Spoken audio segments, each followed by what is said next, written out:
السلام عليكم ورحمة الله وبركاته. هارد لك يا جمهور نادي الزمالك، هارد لك يا زملكاوية. عادي، خسرنا ماتش من ضمن ماتشات الدوري.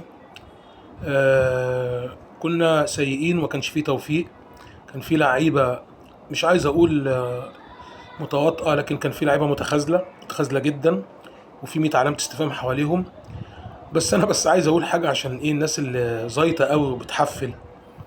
لا، ومش انتوا اللي قايلين من اول الموسم احنا لاعبين افريقيا واحنا هندوس على وش الناس كلها؟ انت بتكسب النهارده، وبعد مكسبك انت التالت ومالكش امل في الدوري خالص، والموسم بتاعك صفري. انا اللي انت قلت هنافس على الخامس والسادس والسابع ولا وطموحاتك واحلامك، وعملت لي فيها الدكتور عادل صادق الدكتور النفساني، شويه القراضيش اللي معرفش حتى ما شموش الكوره، مش ما لعبوهاش، اللي مرميين علينا في القنوات، ما تعرفش استغفر الله العظيم جايبين لنا من اني بلاعه.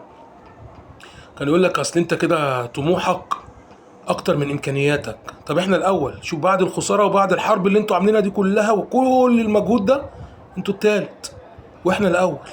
احنا في نهائي الكونفدراليه وانتوا بره كل البطولات. يا عم لاعبين افريقيا، يا عم يا اللي هتدوسوا على وش اي حد، يا اللي هبه كانت طالعه يقول لك احنا عاملين رعب الافريقيا، وقاعد قدامه عيل اقسم بالله ما اعرف اسمه ايه، حتى جسمه ما يجيبش لعيب طاوله، مش رياضي ولا لعيب كوره، ماشي. يقول له يا كابتن، ايوه احنا ايه يا عم، في ايه؟ كسبتوا الماتش، طب ما عادي يعني. قال لا، طب ما انتوا بيراميدز لسه مديكوا على عينيكم، انتوا ممسوح بيكوا الارض من طوب الارض طول الموسم.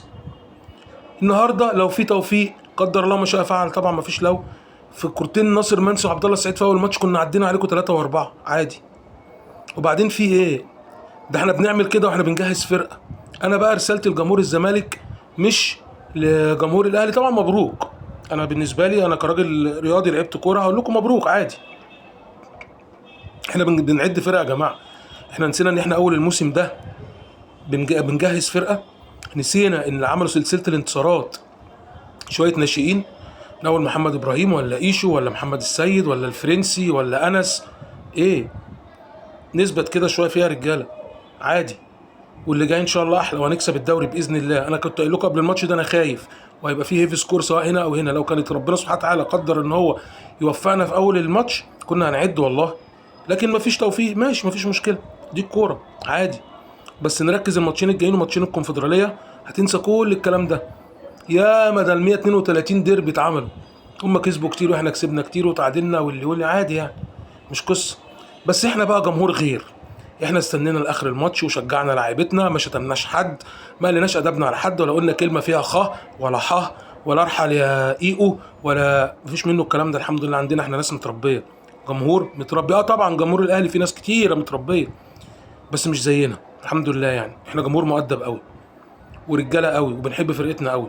لا شتمنا حد ولا قلنا من حد، ولا احنا بنتقلب زي الفشار في الحله، النهارده بشتمك وبكره انت تكسبني يبقى انت فوق راسي وبعده تخسر اشتمك وشغل الارتزاق ده مفيش منه عندنا الكلام ده. انا بس اللي بقول جمهور الزمالك ما تزعلوش قوي وتخلوا العاطفه تاخدكم. ليه؟ انت بتلعب على الهدف الاكبر، على البطوله نفسها. هم كل املهم النهارده ان هم يكسبوك بس عشان يعكننوا عليك، فانت ما تريحهمش عادي، اضحك لهم. اقول لك ابو 3 اقول له ده مركزك في الدوري، يا ابو كام مليار، يا ابو كام مليار، يا اللي مش قادر على لعيب بيشتمكوا كلكوا وهو موجود في الملعب اساسي عادي ولا في دماغه. احنا غير.